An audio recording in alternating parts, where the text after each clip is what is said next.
ಏನಾಗಿದೆ ನಿನಗೆ? ಸಮಸ್ಯೆ ಆಗ್ತಿರೋದು ಪೊಲೀಸ್ ನಿನ್ನ ಅರೆಸ್ಟ್ ಮಾಡಿದ್ದಾರೆ ಅಂತಲ್ಲ, ನೀನೇ ಆಕ್ಸಿಡೆಂಟ್ ಮಾಡಿದ್ದೀನಿ ಅಂತ ಒಪ್ಕೋತಿದ್ಯಲ್ಲ ಅದು. ಸಮರ್ಥ್, ನೀನು ಸುಳ್ಳು ಹೇಳ್ತಿದ್ಯಾ. ಈ ಆಕ್ಸಿಡೆಂಟ್ ನೀನು ಮಾಡಿಲ್ಲ. ತಪ್ಪು ಮಾಡೋದಕ್ಕೆ ಸಾಧ್ಯನೂ ಇಲ್ಲ. ರಾತ್ರಿ ಎಲ್ಲ ಇವನು ಮನೇಲೇ ಇದ್ದ, ಅದು ನಮಗೂ ಗೊತ್ತು. ಮನೇಲೆ ಹೇಳಿದ್ನಲ್ಲ, ನಿನ್ನೆ ರಾತ್ರಿ ನಾನು ಕಾರ್ ತಗೊಂಡು ಆಚೆ ಹೋಗಿದ್ದೆ, ಆಗ ಆಕ್ಸಿಡೆಂಟ್ ಆಯಿತು. ಇದಿಷ್ಟ ನನಗೆ ಗೊತ್ತಿರೋ ಸತ್ಯ. ನನ್ನ ಬಗ್ಗೆ ಯಾರು ಯೋಚನೆ ಮಾಡಬೇಡಿ, ದಯವಿಟ್ಟು ಹೊರಟ್ಬಿಡಿ. ನಿಧಿ ಮೇಡಮ್ ಮದುವೆ ಈಗ ಅದು ತುಂಬ ಮುಖ್ಯ. ಮದುವೆ ಚೆನ್ನಾಗಾಗಬೇಕು. Please sir, ಹೊರಟ್ಬಿಡಿ. ಜಾಸ್ತಿ ಮಾತಾಡಬೇಡ ನೀನು. ನಿನ್ನೆ ರಾತ್ರಿ ಎಲ್ಲ ನಮ್ಮ ಜೊತೆಗೆ ಮಾತಾಡಿಕೊಂಡು ಮನೆಯಲ್ಲೇ ಇದ್ದೆ, ಸಣ್ಣ ಪುಟ್ಟ ಕೆಲಸ ಮಾಡ್ಕೊಂಡು ನಮ್ಮ ಮನೆಯಲ್ಲೇ ಮಲಗಿದ್ದೆ. ನಾನು ನಿನಗೆ ಬ್ಲ್ಯಾಂಕೆಟ್ ಹೊಚ್ಚಿದ್ದು. ನೀನು ಸುಳ್ಳು ಹೇಳ್ತಾ ಇದ್ದೆ ಸಮರ್ಥ್, ನೀನು ಆಚೆ ಹೋಗಿಲ್ಲ. ಓ, ಅದು ನೀವು ಹೊಚ್ಚಿದ್ದ? ಥ್ಯಾಂಕ್ಸ್. ಪೊಲೀಸ್ ಸ್ಟೇಷನ್ ಒಳಗಿದೆಯಾ ಅಂತ ಸುಮ್ಮನಿದ್ದೀನಿ. ಇಲ್ಲ ಅಂದಿದ್ರೆ ನಾನು ಏನು ಮಾಡ್ತೀನೋ ನನಗೆ ಗೊತ್ತಿಲ್ಲ. ಸ್ವಲ್ಪನಾದರೂ ಸೀರಿಯಸ್ನೆಸ್ ಇದೆಯಾ ನಿನಗೆ? ಸಮರ್ಥ್, ಏನು ನಡೀತು ಅನ್ನೋದು ಹೇಳೋ. ನೀನಾಗಿ ನೀನೇ ಇಂಥ ತೊಂದರೆಗೆ ಯಾಕೆ ಸಿಗಾಕೋತಿದ್ಯಾ? ನಾನು ಏನು ಅಂತ ಹೇಳಲಿ? ಇವರೆಲ್ಲರೂ ನನ್ನ ಬಗ್ಗೆ ಇಷ್ಟು ಕಾಳಜಿ ತೋರಿಸ್ತಿದ್ದಾರೆ. ನಮ್ಮಮ್ಮನ್ನ ಮನೇಲಿ ದೇವತೆ ಹಾಗೆ ನೋಡ್ಕೋತಿದ್ದಾರೆ. ಆ ಮನೆ ಋಣನ ನಾನು ಹೀಗಾದರೂ ತೀರಿಸ್ಬೇಕಲ್ವಾ? ನಾನು ಸತ್ಯ ಹೇಳಿದ್ರೆ ನಿಧಿ ಮದುವೆ ನಿಲ್ಲುತ್ತೆ, ಅವಳಿಗೆ ಶಿಕ್ಷೆ ಆಗುತ್ತೆ. ಇಲ್ಲ, ಬಾಳಿ ಬದುಕಬೇಕಾಗಿರೋ ಅವಳ ಬದುಕು ಹಾಳಾಗಬಾರ್ದು. ಏನು ಯೋಚನೆ ಮಾಡ್ತಿದ್ಯಾ ಹೇಳು ಸಮರ್ಥ್. ಮನೇಲೆಲ್ಲ ಗಾಬರಿ ಆಗಿದ್ದಾರೆ, ತುಳಸಿಯವರು ಅಳ್ತಾ ಕೂತ್ಕೊಂಡಿದ್ದಾರೆ. ಇದಕ್ಕೆಲ್ಲ ಏನು ಕಾರಣ? ಮಾತಾಡು. ನೀವು ನನ್ನನ್ನು 100 ಸಲ ಕೇಳಿದ್ರು ನಾನು ಹೇಳೋದು ಒಂದೇ ಉತ್ತರ. ಆಕ್ಸಿಡೆಂಟ್ ಮಾಡಿದ್ದು ನಾನೇ. ದಯವಿಟ್ಟು ಇಲ್ಲಿಂದ ಹೊರಟ್ಬಿಡಿ. ನಿಧಿ ಮದುವೆನ ಚೆನ್ನಾಗಿ ಮಾಡಿ. ಪೊಲೀಸವ್ರು ಬಂದಿದ್ದು, ನನ್ನನ್ನು ಅರೆಸ್ಟ್ ಮಾಡಿದ್ದು, ಇದನ್ನೆಲ್ಲ ಒಂದು ಕನಸು ಅಂತ ಮರ್ತ್ಬಿಡಿ. ಮನೇಲಿ ಯಾರು ನನ್ನ ಬಗ್ಗೆ ಕಿಂಚಿತ್ತೂ ಯೋಚನೆ ಮಾಡದೆ ನಿಧಿ ಮದುವೆನ ನಗ್ನಗ್ತಾ ಮಾಡಬೇಕು. ಹೊರಡಿ, ದಯವಿಟ್ಟು ಹೊರಡಿ. ಸಮರ್ಥ್, ನೀನು ಇಲ್ಲಿರುವಾಗ ನಾವು ಅಲ್ಲಿ ನಗ್ನಗ್ತಾ ಇರೋಕ್ಕೆ ಹೇಗೆ ಸಾಧ್ಯ? ನೀನು ಮತ್ತು ಟೈಮ್ ಆಯಿತು, ತುಂಬ ಹೊತ್ತು ಮಾತಾಡೋಂಗಿಲ್ಲ, ಹೊರಡಿ. ಸರಿ ಸರಿ, ಹೊರಡ್ತೀವಿ. ಬನ್ನಿ ಹೊರ. ಸಮರ್ಥ್, ನೀನು ತಪ್ಪು ಮಾಡಿಲ್ಲ ಅನ್ನೋದು ನಮ್ಮೆಲ್ರಿಗೂ ಚೆನ್ನಾಗಿ ಗೊತ್ತು. ನೀನು ಈ ರೀತಿ ಯಾಕೆ ಸುಳ್ಳು ಹೇಳ್ತಿದ್ದೆ ನಮಗೆ ಗೊತ್ತಿಲ್ಲ, ಆದರೆ ನಿನ್ನ ಬಿಡಿಸ್ಕೊಂಡು ಹೋಗೋದು ನಮ್ಮ ಜವಾಬ್ದಾರಿ. ಯೋಚನೆ ಮಾಡಬೇಡ, ಧೈರ್ಯವಾಗಿರು.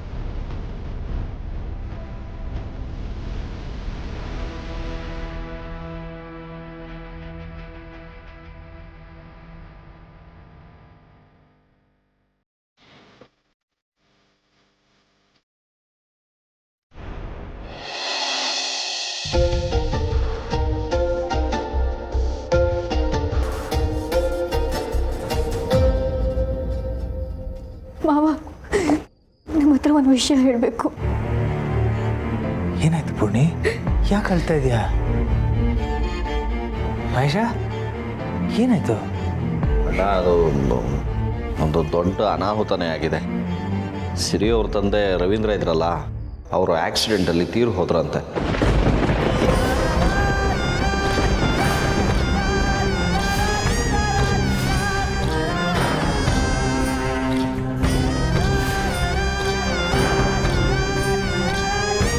ದತ್ತ ಅವ್ರಿಗೂ ತುಂಬ ಸೀರಿಯಸ್ ಆಗಿದೆಯಂತೆ. ಸಂಜೆ ಈಗಷ್ಟೇ ಕಾಲ್ ಮಾಡಿದ್ಲು, ಅವರು ಹಾಸ್ಪಿಟಲಲ್ಲಿದ್ದಾರಂತೆ. ಏನಮ್ಮ ಹೇಳ್ತಾ ಇದೆಯಾ? ಇದೆಲ್ಲ ಯಾವಾಗ ಆಯಿತು, ಹೇಗಾಯಿತು? ಏನೂ ಗೊತ್ತಿಲ್ಲ ಮಾವ. ಸಂಜೆ ತುಂಬ ಅಳ್ತಿದ್ಲು, ಸಿರಿಗೂ ಮಾತಾಡೋಕ್ಕಾಗಲಿಲ್ಲ, ಹತ್ತು ಸುಸ್ತಾಗಿದ್ಲಂತೆ. ಮನೆಯವ್ರಿಗೆಲ್ಲ ತಿಳಿಸ್ಬಿಡಿ, ಹಾಗೆ ಸಮರ್ಥಗೂ ಇಲ್ಲಿಗೆ ಬರೋಕ್ಕೆ ಹೇಳಿ ಅಂತ ಹೇಳಿದ್ಲು. ಆದರೆ ನಾನು ಹೇಗೆ ಹೇಳಿ ಮಾವ? ಪುಣಿ, ಈ ವಿಷಯನ ಅಮ್ಮಗೆ ಹೇಳಿದ್ಯಾ? ಇಲ್ಲ ಅಣ್ಣ, ಇನ್ನೂ ಹೇಳಿಲ್ಲ. ನಾನು ಹೇಳೋದು ಬೇಡ ಅಂತಲೇ ಹೇಳಿದೆ. ಪೂರ್ಣಿಗೆ ಈ ವಿಷಯನ ಅತ್ತಿಗೆಗೆ ತಿಳಿಸುವಷ್ಟು ಧೈರ್ಯ ಇಲ್ಲ. ಸಮರ್ಥ ಅರೆಸ್ಟ್ ಆಗಿರೋ ವಿಷಯನ ಸಿರಿಗೂ ಹೇಳಿಲ್ಲ ಮಾವ. ಇಂಥ ಸಮಯದಲ್ಲಿ ಅವಳು ಈ ವಿಷಯನ ಹೇಗೆ ತಗೋತಾಳೋ ಗೊತ್ತಾಗ್ತಿಲ್ಲ.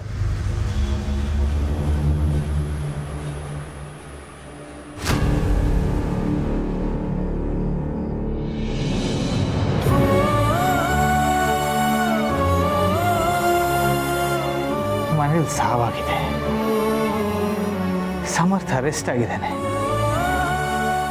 ಏನೆಲ್ಲ ನಡೀತಾ ಇದೆ ಇಂಥ ಸಮಯದಲ್ಲಿ ನಿಧಿ ಮದುವೆ ಏನಪ್ಪ ಮಾಡೋದು? ಅಣ್ಣ, ನಿಧಿ ಮದುವೆ ಬಗ್ಗೆ ನೀನು ಯೋಚನೆ ಮಾಡಬೇಡ. ಗಂಡಿನ ಮನೆಯವ್ರ ಹತ್ರ ನಾನು ಮಾತಾಡ್ತೀನಿ.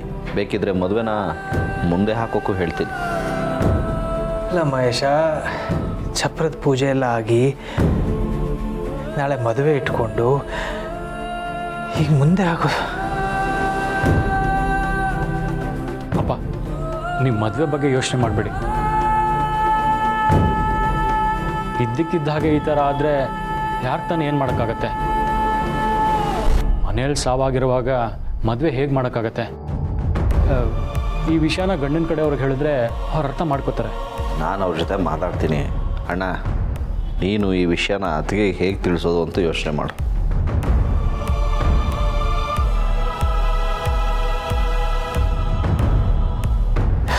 ಸರಿ, ನಾನು ಆಸ್ಪತ್ರೆಗೆ ಹೋಗ್ತೀನಿ. ಸಂಧ್ಯಾ ಸಿರಿ ಯಾವ ಸ್ಥಿತಿಲಿದ್ದಾರೋ ಏನೋ.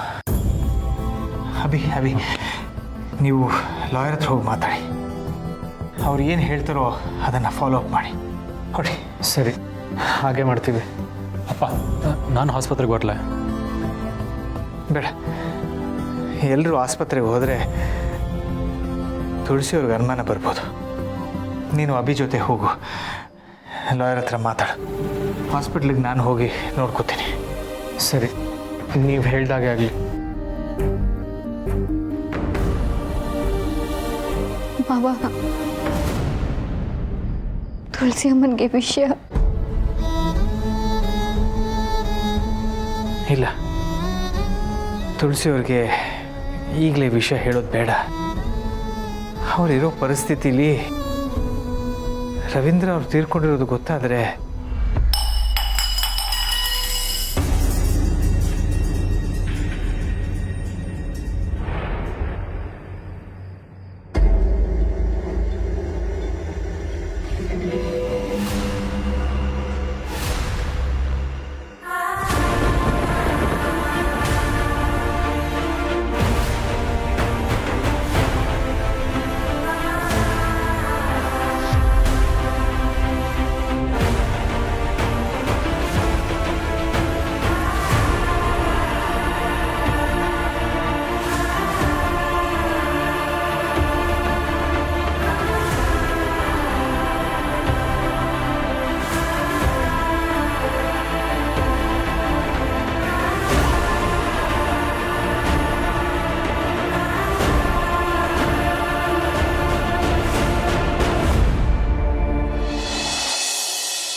ನಿಧಿ, ನೀನು ಯಾಕೆ ಹೀಗೆ ಅಳ್ತಿದ್ಯಾ ಅನ್ನೋದೇ ಗೊತ್ತಾಗ್ತಾ ಇಲ್ಲ. ಅಂಥದ್ದು ಏನಾಗಿದೆ? ಆ ಸಮರ್ಥ ಜೈಲಿಗೆ ಹೋದರೆ ನಿನ್ನ ಮದುವೆ ಯಾಕೆ ನಿಲ್ಲತ್ತೆ? ನಿನ್ನ ತಲೆಯಲ್ಲಿ ಅಂಥ ಯೋಚನೆಗಳೇನಾದರೂ ಇದ್ರೆ ಬಿಟ್ಬಿಡು. ನಾಳೆ ನಿನ್ನ ಮದುವೆ ನಡೆಯುತ್ತೆ.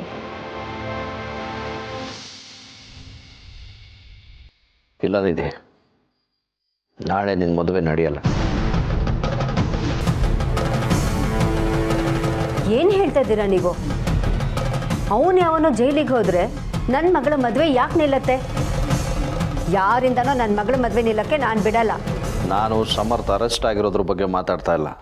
ಸಂಬಂಧದಲ್ಲೇ ಒಂದು ಜೀವ ಹೋಗಿದೆ, ಅದ್ರ ಬಗ್ಗೆ ಮಾತಾಡ್ತಾ ಇದ್ದೀನಿ.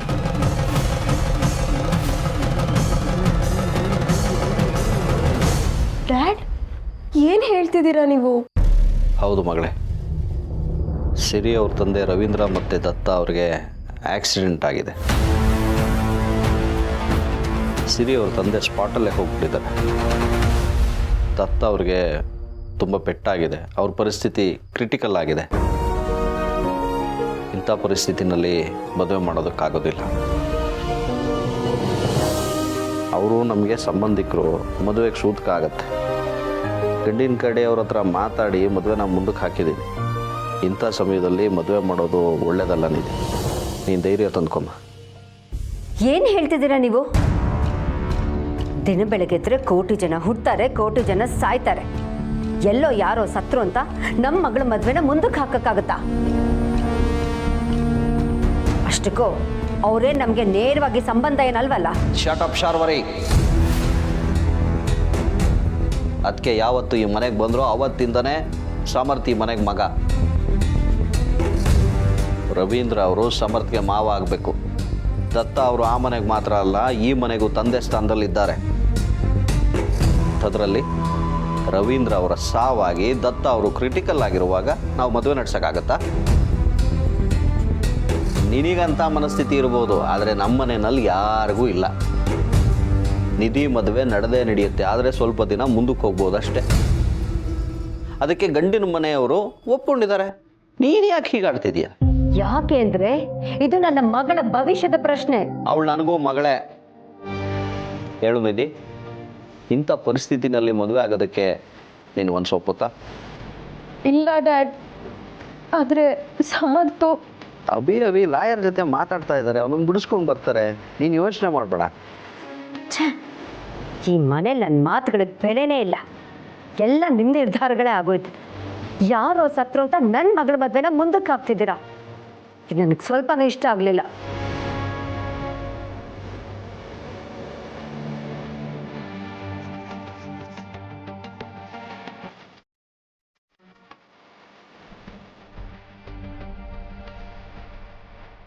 ಈ ನಿರ್ಧಾರದಿಂದ ನಿನಗೆ ಹರ್ಟ್ ಆಗಿದೆ ಅಂತ ನನಗೆ ಗೊತ್ತು ಮಗಳೇ.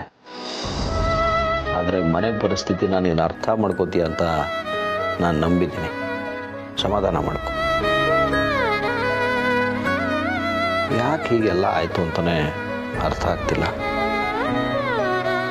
ಸಮರ್ಥ್ ಯಾಕೆ ಆಕ್ಸಿಡೆಂಟ್ ಮಾಡಿದ್ದು ನಾನು ಅಂತ ಒಪ್ಕೊಂಡ? ರವೀಂದ್ರ ಮತ್ತು ದತ್ತ ಅವರು ಅಲ್ಲಿ ಯಾಕೆ ಹೋಗಿದ್ರು? ಯಾಕೆ ಇಷ್ಟೆಲ್ಲ ಆಯಿತು? ಈ ವಿಷಯ ಇನ್ನೂ ಅದಕ್ಕೆ ಗೊತ್ತಿಲ್ಲ. ಅವ್ರಿಗೆ ಹೇಳಿದ್ರೆ ಅವ್ರು ಹೇಗೆ ತಗೋತಾರೋ ಅಂತವ್ರಿಗೆ ಗೊತ್ತಿಲ್ಲ.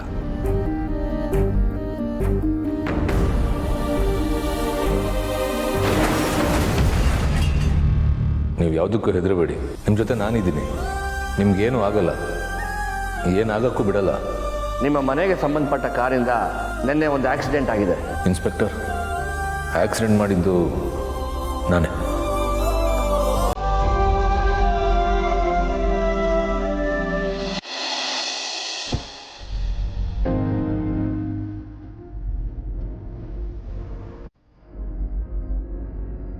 ಅವರೇ, ಏನಿದೆಲ್ಲ? ಯಾಕೆ ಹೀಗೆಲ್ಲ ಆಗ್ತಾ ಇದೆ? ಯಾಕೆ ಕಷ್ಟಗಳೆಲ್ಲ ನಮಗೆ ಬರ್ತಾ ಇದೆ?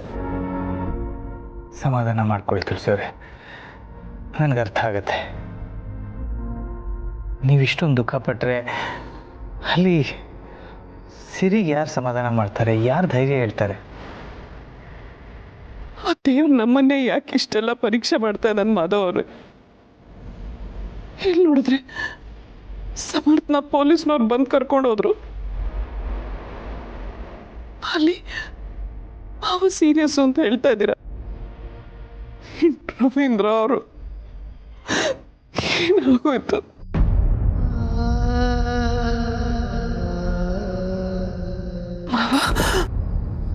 ಮಾವ ಹೇಗಿದ್ದಾರೆ ಮಾಧವ್ ಅವರೇ?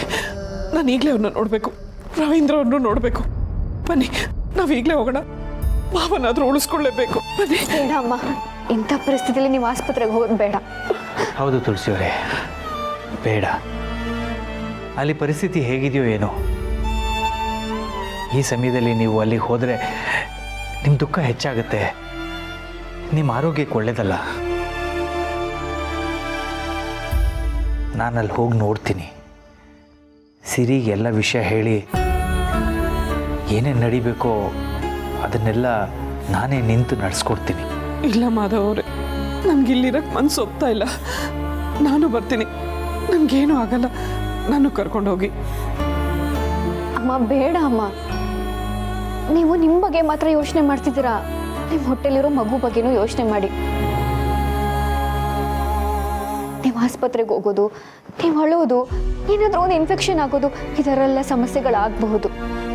ನೀವು ಹೋಗುವಂಥ ಪರಿಸ್ಥಿತಿ ಇದ್ದರೆ ಮಾವನೇ ಹೇಳ್ತಾರೆ.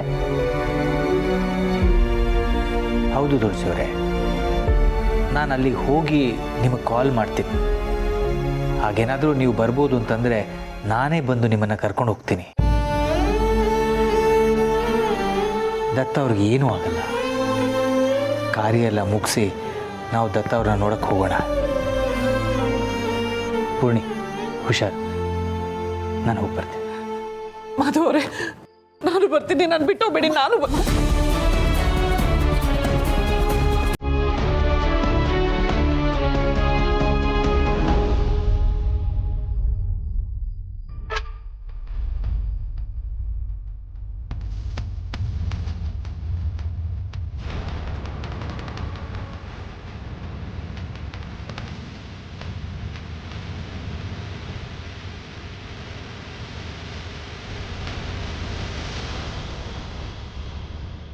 ಆ ದತ್ತನ್ ಸಪೋರ್ಟ್ ಇದೆ ಅಂತ ತುಂಬ ಮೆರಿತಿದ್ದೆ ಅಲ್ವಾ ತುಳಸಿ?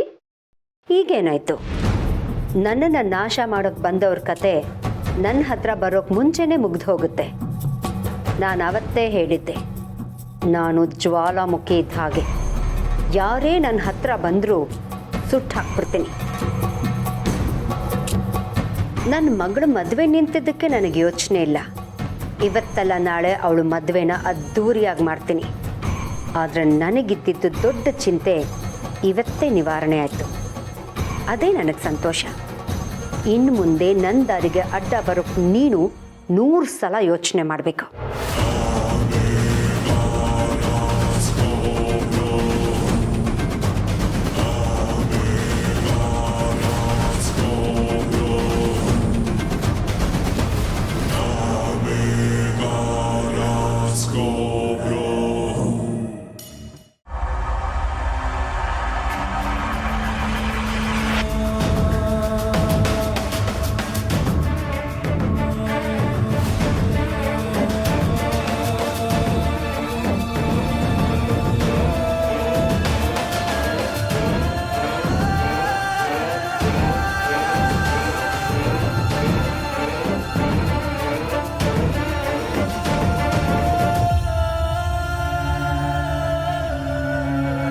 ಸಿಸ್ಟರ್, ಇವ್ರ ಕಂಡೀಷನ್? ಟ್ರೀಟ್ಮೆಂಟ್ ನಡೀತದೆ ಸರ್. ಡಾಕ್ಟ್ರು ಬಂದು ಹೇಳ್ತಾರೆ. ಇವ್ರ ಕಂಡೀಷನ್ ಈಗಲೇ ಹೇಳೋಕ್ಕಾಗಲ್ಲ. ರವೀಂದ್ರ ಅವರು ಇವ್ರ ಜೊತೆ ಆಕ್ಸಿಡೆಂಟ್ ಆಗಿದ್ಲ? ಕೆಳಗಡೆ ವಾರ್ಡಲ್ಲಿ ಇಟ್ಟಿದ್ದಾರೆ. ಬಾಡಿ ತೊಗೊಂಡೋಗೋದಕ್ಕೆ ವ್ಯವಸ್ಥೆ ಮಾಡ್ಕೊಳ್ಳಿ.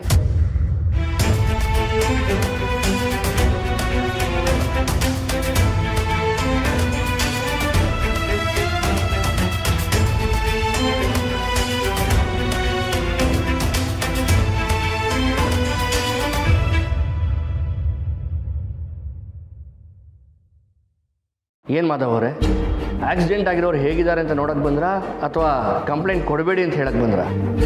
ಕಂಪ್ಲೇಂಟಾ? ಏನು ಹೇಳ್ತಿದ್ದೀರಾ ನೀವು? ನಾವು ನಿಮ್ಮ ಮನೆಗೆ ಬಂದು ಸಮರ್ಥನ ಅರೆಸ್ಟ್ ಮಾಡಿದ್ವಲ್ಲ, ಇಲ್ಲಿ ಆಕ್ಸಿಡೆಂಟ್ ಆಗಿರೋ ದತ್ತ ಮತ್ತು ರವೀಂದ್ರ ಅವ್ರ ಕೇಸ್ನಲ್ಲೇ.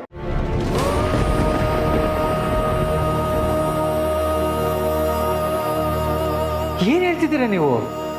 ಛೇ, ಸಾಧ್ಯನೇ ಇಲ್ಲ. ದತ್ತ ಮತ್ತು ರವೀಂದ್ರ ಆಕ್ಸಿಡೆಂಟ್ ಮಾಡಿದ್ದು ಸಮರ್ಥ. ಛೇ, ಸಾಧ್ಯನೇ ಇಲ್ಲ. ಸಮರ್ಥ ಈ ರೀತಿ ಮಾಡೋದಕ್ಕೆ ಸಾಧ್ಯ ಇಲ್ಲ. ಎಲ್ಲೋ ತಪ್ಪಾಗಿದೆ. ದತ್ತ ಸಮರ್ಥ ಅವ್ರ ತಾತ. ಏನು ಹೇಳ್ತಾ ಇದ್ದೀರಾ ಇನ್ಸ್ಪೆಕ್ಟರ್? ನೋಡೋಣ, ಇನ್ವೆಸ್ಟಿಗೇಷನ್ ಮಾಡ್ತೀವಲ್ಲ. ಈಗಾಗಲೇ ಸಮರ್ಥ ತಾನೇ ಆಕ್ಸಿಡೆಂಟ್ ಮಾಡಿರೋ ಅಂತ ಒಪ್ಕೊಂಡಿದ್ದಾನೆ. ನಾವು ಇನ್ವೆಸ್ಟಿಗೇಷನ್ಗೆ ಅಂತಲೇ ಹಾಸ್ಪಿಟ್ಲಿಗೆ ಬಂದಿದ್ದೀವಿ. ಆದರೆ ಇವರೆಲ್ಲ ನಿಮ್ಗೇನಾಗಬೇಕು ಮಾಧವ್ ಅವರೇ? ಸಮರ್ಥ ನನ್ನ ಮಗ. ವಾಟ್? ಏನು ಹೇಳ್ತಾ ಇದ್ದೀರಾ? ಅಂದರೆ ಸಮರ್ಥ ತುಳಸಿ ಅವ್ರ ಮಗ. ದತ್ತ ಅವರು ಸಮರ್ಥ ತಾತ. ರವೀಂದ್ರ ಸಮರ್ಥ ಹೆಣ್ಕೊಟ್ಟು ಮಾವ. Oh, very sad. I am sorry. Datta ಅವರಿಗೆ ಎಚ್ಚರಿಕೆ ಆದಮೇಲೆ ನಮಗೆ ತಿಳಿಸಿ, ನಾವು ವಿಚಾರಣೆ ಮಾಡಬೇಕಾಗತ್ತೆ. ರವೀಂದ್ರ ಅವ್ರ ಬಾಡಿ ಎಲ್ಲಿದೆ? ಇಲ್ಲೇ ಕೆಳಗಡೆ ವಾರ್ಡಲ್ಲಿದೆ. ಬನ್ನಿ.